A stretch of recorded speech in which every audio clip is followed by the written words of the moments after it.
Curtis. It's your boy Spade. Join with me, we got Pancakes. Pancakes. It's an echo in here. Johnny64. Hello.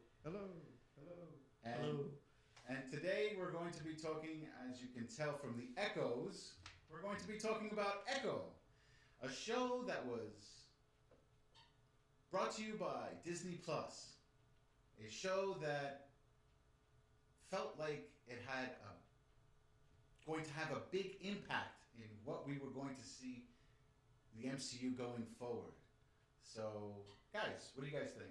Yeah, I mean, I think you could say that this was like a roller coaster of emotions in turn, not even with the show itself, but like leading up to it. Because I think the fandom went from not caring to seeing the trailer and thinking, oh my God, this was like a 180. Like, I think I'm going to be excited for this. And then seeing the show and, started off great, like any other Disney Plus show. And then by the time we got to the finale, it just went right off of a cliff, in my opinion. So, yeah, in short, like I said, the first episode was really strong. And the next few episodes after that, it was a 5 episode show. Yeah. And so it was, it was easy to get through in one night. But yeah, that finale, man. The Marvel they can't help themselves, can they? Yeah, see, that was my issue. My issue was that it started off so strong. At least to me, I was stuck to the whole thing. I watched from beginning to end, no issues, but I enjoyed 5 episodes. It's the finale that just got me all. It was. I think it was worse than. I think it was just like, what the hell are they doing? It was lackluster. It was terrible. I thought the finale was terrible. I mean, I don't know. I don't know if we're like jumping ahead into the show or not, but I mean, overall, it was enjoyable.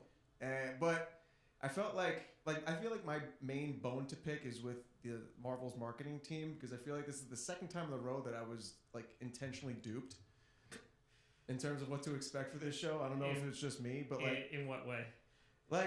Think back to the Marvels that we just saw a couple months ago, right? I mean, we all know how that turned out, but like the commercials and the trailers we were getting in the couple weeks leading up to the movie's release, they would desperately trying to make us think one thing about the movie, like, oh, this is going to be Thanos related, and like, we're going to include clips from like Iron Man and Captain America from Endgame just to make you guys remember that this is part of that universe. And clearly the movie had nothing to do with that. And Echo, like I said, with that first trailer that got everybody hyped up, it's like, oh, this is going to be gritty. We're taking things back to like the Netflix formula. It's going to be the first TVMA connected MCU show, and it's going to be the darkest, grittiest thing you've seen yet. And the final product of what we got was not that at all, in my opinion. I mean, especially with that finale, it just, here's my headcanon, or here's my not headcanon, tinfoil hat theory. This show definitely was made as a TV 14 show, and they were panicking last minute when everything was falling out from underneath their feet with all the bad press and the Marvel's debacle and everything. And they were like, we really gotta make something out of this Echo show. And I think they went back and said, let's just make this a TVMA thing and try to get people's interest that way. So they just went back in, added some extra blood effects, and called it a day. Because the rest of the show wasn't anything MA like, in my opinion. I disagree with you about the tinfoil hat theory, and you keep going back to the Marvels. Hence, that's the movies, that's the box office. I think this was the plan all along, to be TV mature. I mean, Daredevil, which is still yet to come, is gonna they're doing an overhaul, but I think it was supposed to be gritty and TV mature all along. I think one thing we should focus on, this is the first show on the Marvel Spotlight banner, and some background on it in the comics for years. It's like intentional as a one-off story where you don't need to know all the interconnecting elements. And it could be a singular story. My couple complaints about Echo is it was just maybe a few episodes too short. I like what they did overall across 5 episodes with the airtime it was given. However, I definitely could have used 1 or 2 more episodes to, let the story flesh out. Flesh out. Yeah, that's the phrase I was looking for. Let it breathe a little more. I appreciate it. Did start off strong. I was okay with the ending. What I expected was a street level product. It did call back the the Netflix shows with Daredevil. Selfishly, I wish we had more Daredevil, but this was Maya's story, and as one of the writers said in an interview, they, were thrilled. They were excited to have Daredevil, but only to do service to Maya's story. I think it could have used one more appearance or one more cameo from Charlie Cox in that great Daredevil costume, which I'm glad they brought back. However, it was her story. I like that they stayed loyal to her background. I like that they used shots clearly from Hawkeye, which you didn't have to go back and watch that show to tell the story. They showed Jeremy Renner, even though it was archive footage from the Hawkeye series. Overall, I liked it. I just wish they had a couple more episodes to flesh out the story like I was talking about, as well as, maybe selfishly one more Daredevil appearance. Well, see, here's the thing. I agree with you to a certain point, but I feel like this was the show Hawkeye should have been. Because the Hawkeye TV show was just, I enjoyed it, but it was also a mess. It was a bit crowded. Right, it was crowded, it was a bit cartoony, it was too, it wasn't realistic, as opposed to Echo, which was a far more enjoyable show. But her story with Kingpin finished in Hawkeye. To continue it on, the same exact story, to continue it on into her own TV show, I felt like we were watching the same thing over and over again. That's what it felt like to me. We shouldn't have had to watch Hawkeye, and then you're basically watching the same exact thing when you're watching Echo. It's just that now it's just more grittier. There's less jokes. They did a whole beautiful thing with the whole with sign language and everything. So they did great with the whole. She's Native American. Let's go into that backstory and everything. But I also hated the fact that now she got powers. She didn't need powers. Yeah, she was perfectly fine the way she was. Let's talk about that for a second, because I think that was like a weird juxtaposition, and I think this is also something that was wrong with how Wilson Fisk was handled in this show, because it's just I like the fact that it actually took itself seriously. We didn't really get too many jokes at all. It was a serious story. It was concentrated on that and Echo's story. Fine. But and I actually did really appreciate the the thick Native American background that the show was given. I actually thought that the power aspect behind it took away from it, because I just felt like at the end of the day it was such a cheap thing. Okay, we just got all this build up with these ancestors dating back 1,000 or so years, and she's gaining whatever power she's getting from them. And what did it amount to? Your hands glow and you can punch a little bit harder. Grandma can kick your ass now. Yeah, and that was another thing too. I mean, this is why this finale was just so terrible to me, because it just they had something really good, and I get they wanted to change Echo's core comic book accurate powers, where back then she was kind of like a Taskmaster clone, where she just was a perfect mimic. I get that they wanted to change that because you already got Taskmaster and Black Widow. But I mean, just to kind of give her extra punching power, and then allowing other people to have that same power, it's just I hate that, number one, because it's like in Thor: Love and Thunder when the kids all got Thor powers, then Thor isn't needed. But see, everybody else in her family can have powers. Echo's not needed. But they did that. They did that how many times? They did that in Thor: Love and Thunder. They did that in Miss Marvel. Yeah. I mean, not Miss Marvel. They did it in The Marvels. Right? And they did it in Echo also. Yeah. So it's how many times can you take the same trope and put it into every other movie or TV show that you're doing? Yeah, and I'm just getting tired of this boring, repetitive, predictable. The power is you can just punch and kick harder than a normal human being. There's nothing behind it. Every hero and villain we've gotten in the MCU. They had some sort of limitation. They had a unique power. They had some way of contributing to, the greater team, because only they could do something, and they had their strengths and limits that only they had. When you see, punch hard, kick hard, That's everybody. Like, how is she any different than Jessica Jones? Except she just doesn't have any glowy hands. I think what they were going for to play into the Echo name was the powers pass from one. And Right, that's that fine. was- I'm saying that aspect was fine. I liked that. I liked the, like I said, the Native American culture aspect. I loved the the ancestry part behind the powers too. It's just the powers themselves was just so anticlimactic. Well, they gave her more accuracy, more focus, and it forced Kingpin to confront his demons, and it was clearly a mind effort on that. Yeah, but you know what? Like, okay, this was why I'm pissed at the marketing team. This is a TV MA show with Vincent D'Onofrio coming back as Wilson Fisk. He is the main villain throughout all 5 episodes, unlike Hawkeye, where he just came in at the last second. I expect With a Hawaiian shirt. Yeah, I expect to be disturbed at least like 5 times with him in a season on that show. I mean, everything that we've seen him do in Daredevil and whatnot. He is not somebody to be trifled with.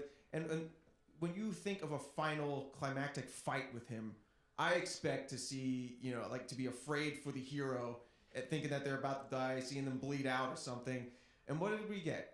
She barely touched them. We had basically like a copy of like the final episode of the Last Airbender, Avatar, Right. where he just touched the head and either take away the powers or open their mind or something. And then the whole thing was just him sitting there like, "What did you do to me? What did you do?" And then just ran away.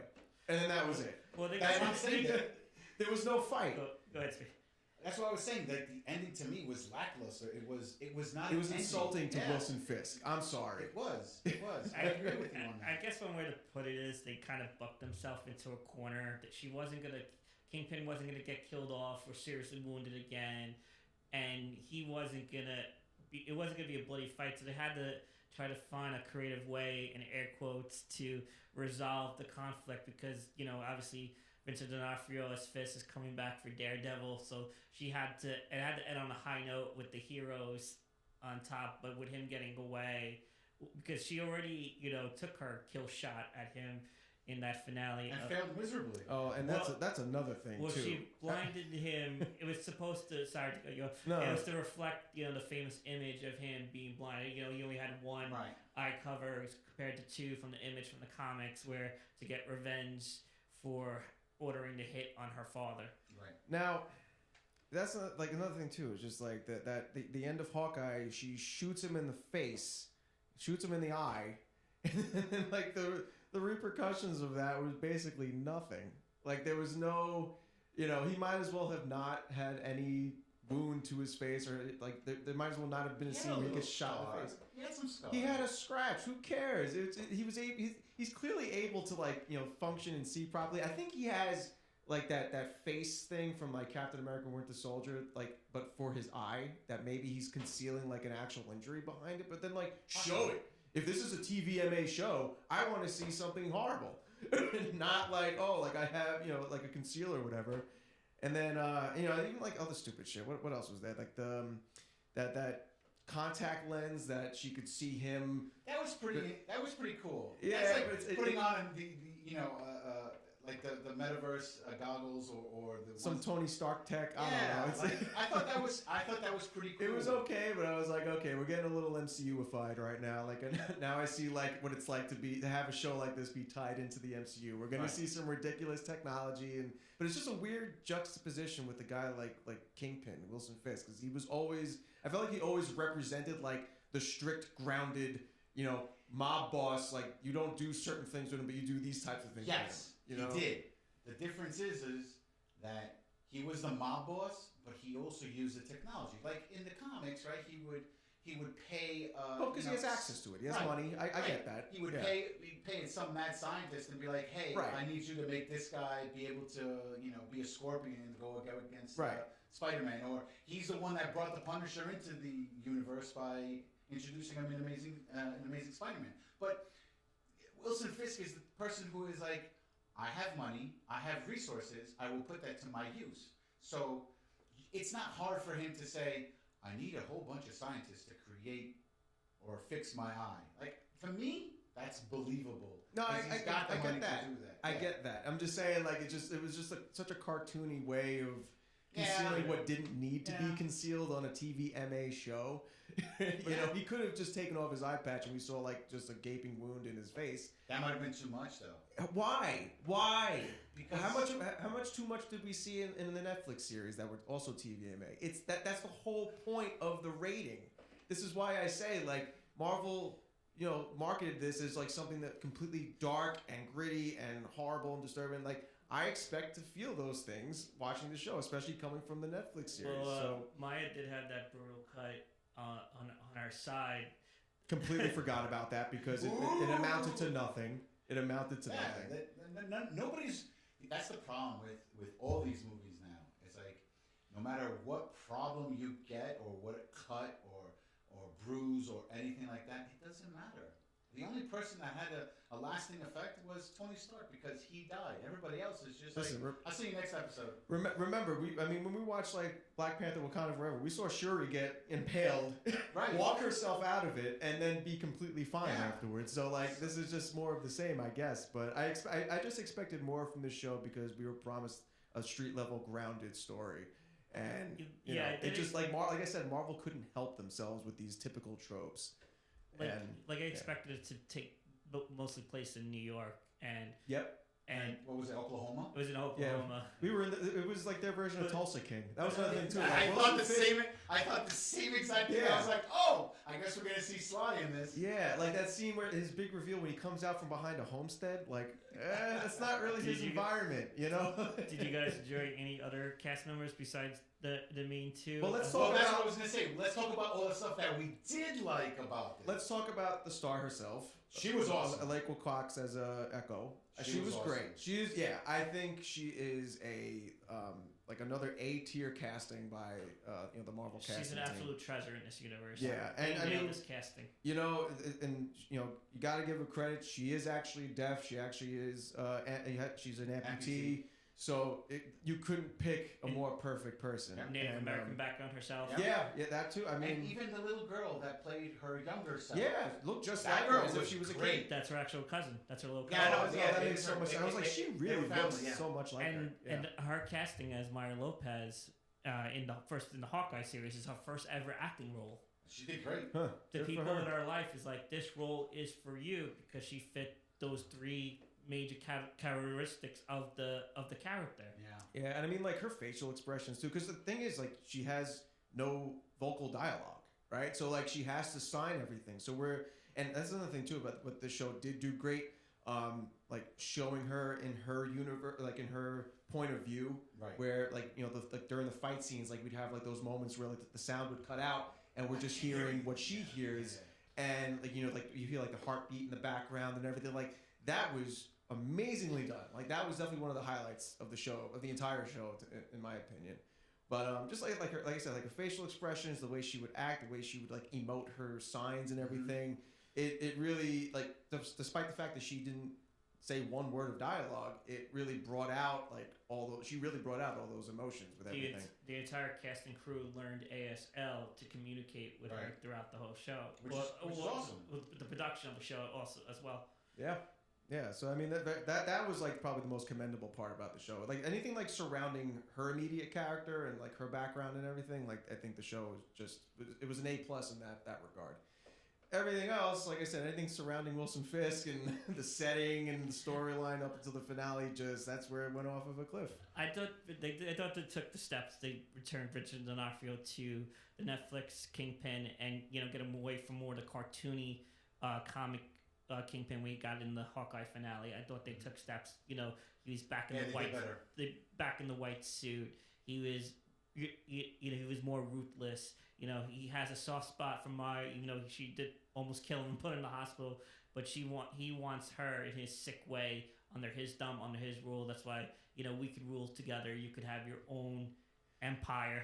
Yeah, but I felt like he was also being too easy on her. Like, I don't know. It was just the same, like, cat and mouse chase. He was forgiving her for all the times she was, I felt like he should have just wrote her off after, like, the second or third time she, like, double-crossed him or, like, spit in his face. Do you feel with Vincent D'Onofrio playing Wilson Fisk, do you feel like in this series played him like a kid who didn't get his way, like he was crying too much. Because that's what everybody's complaining about. No, he was because you know I what? feel like he was was that in like the that. Daredevil That was- series too. That was always that was always his persona, but I think it wasn't that he was acting too immature. It seemed like he wasn't acting as smart as he would have in the Netflix series. But see, that's the thing. I feel like this was different, and he had to act this way because he helped raise this kid, for lack of a better term, right? He helped raise her. I get that, and she even And called he- him uncle and everything. Right. Yeah. So to him, it's like seeing one of your children disappoint you or anything. Like, you're not going to kill your kid 1, 2, 3 because they didn't Right. listen to what you did. So what he did was he was trying to sort of discipline her. I'm not going to kill you, but I'm going to teach you a lesson. And that's why at the end he's like, no, we don't have to worry about anything. Just come on the plane with me, and you could be the queen pin. And what happened? Not that. Other cast members, I enjoy Cody Lightning as Biscuits and some of the comic one of my relief. favorite side characters. Yeah. Best side character so far. He was great. He was very great. When they were doing a review on New Rockstars, there was concern. The girl Lulu Clemens, she was like, I love him. I hope they don't kill him. I'm glad I didn't kill Biscuits. He was a great comic relief. I want to see an interaction between him and Luis from Ant-Man. I think That would be cool. I was actually gonna say him and Foggy. that could be interesting. Since we know he's coming back now for Daredevil. Well, it's reported, not confirmed. It has to be. It better be real. If it's not real, then they're making a huge mistake. But that's another video. Totally. But I feel like they missed out on a good setup, not naming the dog Gravy, because it would have been great to call them Biscuits and Gravy. Oh yes. I think that would have been great. Who even names their kid Biscuits to begin with? I don't know. I think that was just a nickname. But Go ahead. so anything else? I enjoyed Tentu Cardinal as Chula, or the grandmother of all Right. the cousins. Who was also in Killers of the Flower Moon? Yes. What? I watched it the other day because it's on Apple TV Plus now. I was instantly like, oh, that's her. Like, oh my god, I just saw her in Echo. But no, she was good. I just hated the part where she was just punching out henchmen with glowy hands. Yeah, with glory hands. Yeah, pow, bam. I'm like, oh man. I want to talk about basically the last thing. I want to talk about. Did you guys see the post-credit scene? Oh yeah, it was a typical setup. But did you guys? I understand what they're going for. Yeah. Did you think that? Didn't we already get that though? No. in season No. 1 No. of Daredevil, where he No. wants to run for political office. Yes. That was more season 3 of Daredevil. Yeah, but I feel like not only is he going to run for political office, but, He's gonna win. But what if he's the one that bought Avengers Tower? That would be quite interesting, and I would love to see that in a show like Daredevil. They still haven't resolved that. No, and they probably won't. Not for the time being. I think maybe it's an outside possibility that Mr. Fantastic bought it. Those are possibilities. Yeah, well, Spider-Man ruined my theory that Harry Osborn bought it because Well, apparently Harry Osborn doesn't exist in the No. in this MCU. Yeah. So. he had to come from the Sonyverse. There you go. Oh God, Transfer him over. great multiverse shit in Multiverse. Daredevil. I My guess- worst nightmare. I like that they were incorporated elements from the Daredevil, his origin story. Killing his dad with the hammer. Did you guys know? Did you guys care at all that it was a different type of hammer when he had? You know what the thing is though, like I had to watch once I saw that scene, I instantly went to YouTube to like look up the original scene from Daredevil, and like I noticed that too, but like I didn't remember off the bat like what type of hammer it was. Now, this is But- probably a small detail. It doesn't bother me whatsoever. If the Netflix shows are truly canon now, there was no mention in the Daredevil series that Kingpin. There was no mention of Echo or that he had a niece. Yeah. That's but the story. Like the moments we saw Kingpin in Daredevil, it didn't concern her, Right. And she could have been off doing her own thing anyway. So Also, from my understanding, they're going to pick and choose what's part of continuity. So what's far, not. yeah. Yeah. So I wasn't too worried. I thought about that too, but I don't think it's anything that you can't explain. yeah. So listen, guys, you tell us what you guys think. I think it was a decent show. I give it like a 6.5. I I really don't think like it was horrible like people are saying it is. The ending was lackluster. Other than that, I think it was a decent time. Put it this way, it is so much more better than watching She-Hulk. It's a ton better than watching, Secret Invasion. Secret Invasion. Oh, without a doubt. Yeah, I forgot about that one. So, in my opinion, is the worst show in all of Disney Plus's offerings. But Yeah. the finale rivaled that show in terms of crappiness, in my opinion. But yeah, no, still better than Secret Invasion. They mirrored it by giving everybody powers. Yeah, but that's what I'm saying. Marvel just couldn't help themselves. That was the problem with the show. Like, they was going strong, and then Marvel just, they have an addiction to their tropes, and they just couldn't help themselves. Yeah. So Like that's it- what it was. Like I said in the beginning, just needed a couple more episodes. I liked it overall. This is the second good show in a row. Not to the level of Loki, but not to the level of Loki season 2. But I think this is the second hit in a row that Marvel got as far as Disney Plus shows. So I think they're on the right track, and I like what they're doing with the Marvel Spotlight. I hope we get Yeah. more stories under that banner. I agree. Jessica Jones next. Oh, I don't know about that. That might be. Maybe they should just fix Iron Fist first. And on that note, ladies and gentlemen, don't forget to like, comment, subscribe. Check out our social medias in the description. And with that said, guys, we're out. Roll credits. Credits.